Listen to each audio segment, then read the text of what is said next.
সুপ্রিয় দর্শক, আমি আজ আছি চাঁদপুর জেলার ফরিদগঞ্জ উপজেলার ১ নং পশ্চিম বালুথুবা ইউনিয়নের এই লোহাগড় যে মঠ দেখতে পাচ্ছেন। আজকে আমি আসছি মঠের এই এলাকায়।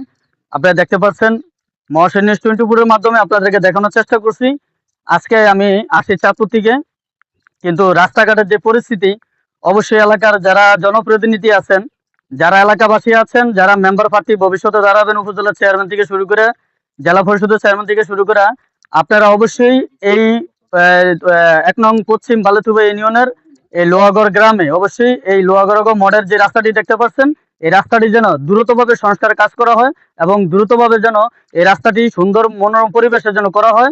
এখান দিয়ে প্রতিদিন শত ছাত্রছাত্রী, কলেজ, স্কুল, কলেজ, মাদ্রাসার এবং সাধারণ বাজারে যারা বাজার করে তারাই কিন্তু প্রতিদিন চলাফেরা করে।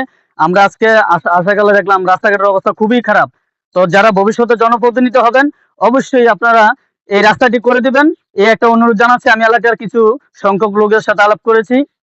আপনারা দেখতে পাচ্ছেন মহসিন নিউজ 24-এর মাধ্যমে আপনাদেরকে দেখানোর চেষ্টা করছি। আপনারা দেখেন এই রাস্তাটির অবস্থা খুবই, মানে এমন ভাবে পরিস্থিতি, রাস্তার অবস্থা খুবই খারাপ। তো অবশ্যই যারা জনপ্রতিনিধি আছেন, অবশ্যই জনপ্রতিনিধি যারা আছেন, সবার কাছে এলাকাবাসী একটা অনুরোধ জানাচ্ছে, আপনারা যেন দ্রুতভাবে এই লোহাগড়ের যে মডেল রাস্তাটি আছে, এই রাস্তাটি অবশ্যই দ্রুতভাবে আপনারা কাজ শুরু করবেন। এইটাই এলাকাবাসীর প্রত্যাশা। সবাইকে ধন্যবাদ। আসসালামু আলাইকুম।